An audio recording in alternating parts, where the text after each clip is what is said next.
Bonjour et bienvenue à toutes et à tous pour ce tutoriel des outils OmniPlu.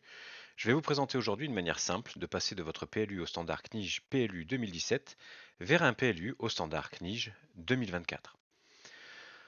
On se fait un petit peu toute une idée comme quoi c'est très compliqué, il faut modifier la structure des données pour passer d'un CNIJ 2017 à un CNIJ 2024. Or, c'est quelque chose qui n'est pas si compliqué que ça. En fait, on a vu, après avoir chargé et analysé notre PLU dans le bon format, qu'on pouvait charger donc via les outils qu'on a vus dans le premier tutoriel. euh, on peut charger donc notre PLU au format CNIJ 2017 dans une géodatabase CNIJ 2017. Mais qu'est-ce qui se passe si on la charge, on charge notre PLU dans une géodatabase euh, CNIJ 2024? Eh bien, en fait, on va se retrouver tout simplement avec un PLU qui aura été chargé dans un CNIJ 2024 et donc qui sera dans le bon format CNIJ 2024. Donc déjà rien que cette étape vous permet de passer d'un CNIJ 2017 à un CNIJ 2024. Donc on va réaliser cette étape-là. On va dire que ce coup-ci on veut un CNIJ 2024, que le dossier en sortie c'est toujours le même. Hop là, ici c'est toujours le même, c'est le dossier test. Que le nom de la géodatabase, alors là pour le coup je vais aller récupérer dans le dossier test le nom du dossier, mais je vais lui mettre un petit 2024 au bout, histoire de ne pas me tromper. Donc je vais marquer même CNIJ 2024, voilà. Je laisse toujours un nombre de couples lib attribut lib valeur à 1. Je laisse toujours en lambda 93 et je décide d'intégrer donc ma donnée qui est celle que j'ai intégrée, donc qui provient de CNIJ 2017, mais ce coup-ci on va l'intégrer dans une géodatabase qui, elle, sera au format CNIJ 2024. Donc, quand j'effectue ça, donc qu'est-ce qui se passe? Là, ici, on va créer déjà un nouveau domaine. La dernière fois, il n'y avait que le domaine sur les types de zonage, et là, il y a un domaine forme dominante qui est la réelle plus-value des formats CNIJ 2024, 2022 et 2024. Donc comme la dernière fois, euh, le script crée zone urba, prescription, information, habillage, docurba, docurbacom, et il importe les données directement via une géodatabase temporaire. Donc on est exactement sur la même information que la fois précédente. Donc on enregistre tous les éléments et tout ça va se faire dans une géodatabase que l'on va récupérer ici. Donc, et qui s'appelle, alors hop, je fais un petit actualisé, et qui s'appelle, euh, avec le code du document, et CNIJ 2024 tel qu'on l'avait prédéfini.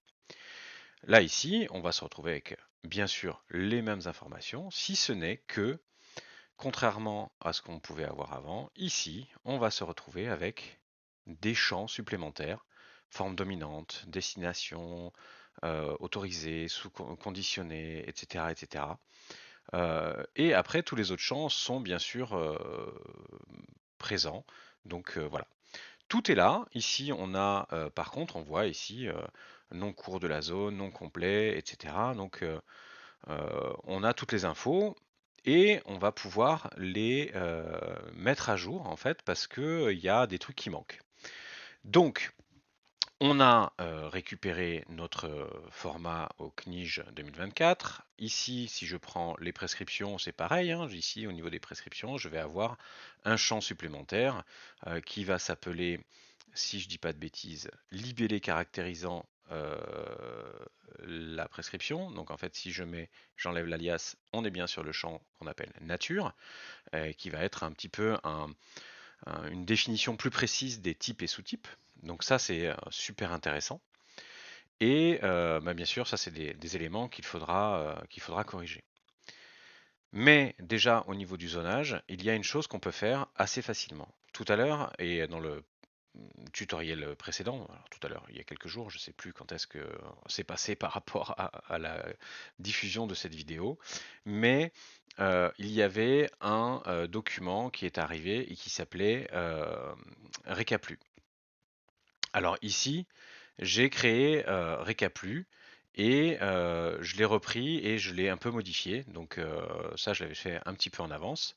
Donc ici, on a le fichier Récaplu que je suis allé compléter tout simplement avec les informations que j'ai pu trouver dans le règlement. Alors le règlement que l'on va retrouver ici, donc hein, au niveau du règlement, je suis allé écrire, alors comme je vous ai montré tout à l'heure, hein, le zonage. Si je reprends le zonage tel qu'il est, hop, on va aller montrer, voilà, le zonage. Si j'ouvre la table, à l'heure actuelle, il est écrit nom complet de la zone, donc j'enlève les alias. Le nom complet de la zone, c'est marqué AH, NH, 2AU, exactement comme les libellés. Sauf que, ben, en fait, c'est pas super clean. Donc, ce qu'on va faire, c'est qu'on va déjà aller corriger ça. Alors, ça aurait été un peu fastidieux de le faire à la main. Et on va en profiter pour mettre à jour les formes dominantes. Alors, qu'est-ce qu'on fait? On va aller lire le règlement. Donc, le règlement, il est là. Et on va aller prendre, par exemple, la zone UX.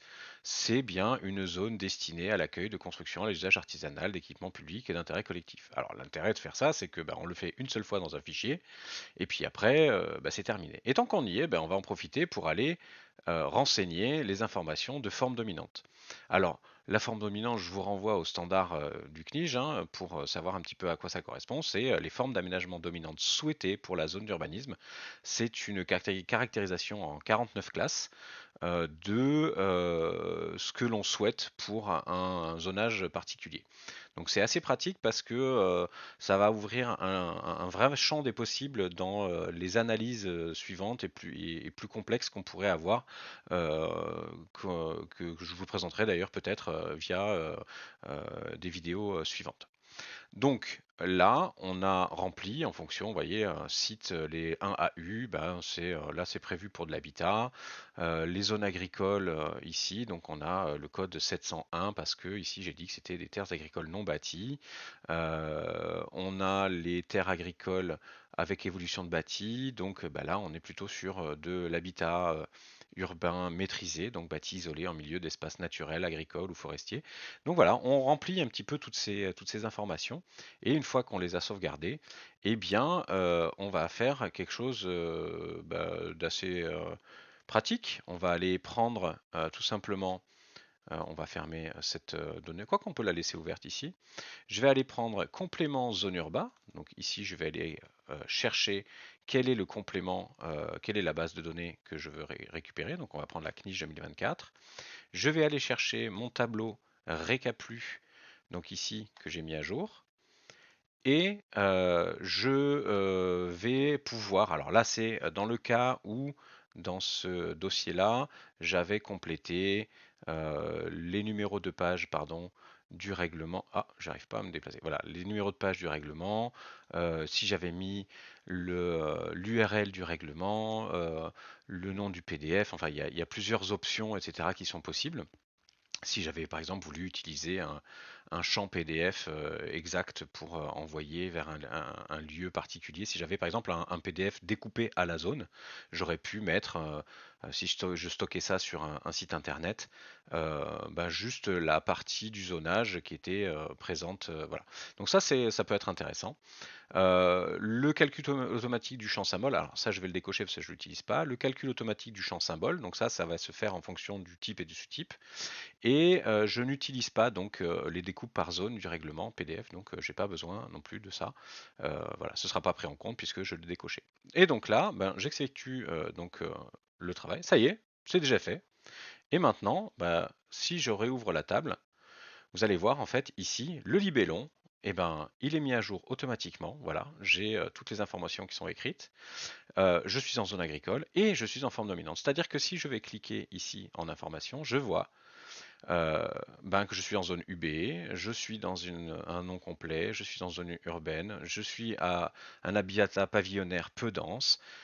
Tout ce que j'ai renseigné en fait dans ça. Alors là ici c'était quelque chose qui était déjà renseigné dans la base de données de départ et donc en fait on a toutes les infos.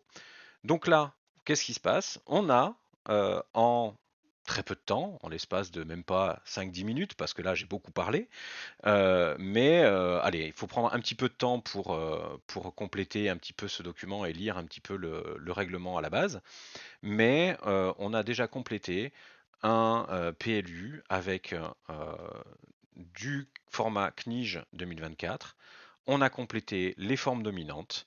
On pourrait compléter également hein, les destinations autorisées, interdites, conditionnées, hein, qui peuvent être saisies, hein, mais c'est pas l'objet de cette vidéo aujourd'hui. Donc voilà, ça pourrait être complété un peu plus, ça prend un petit peu plus de travail, mais une fois que c'est fait, en fait, quelle que soit la version ou la procédure, il suffit juste de rejouer complément zone urbain.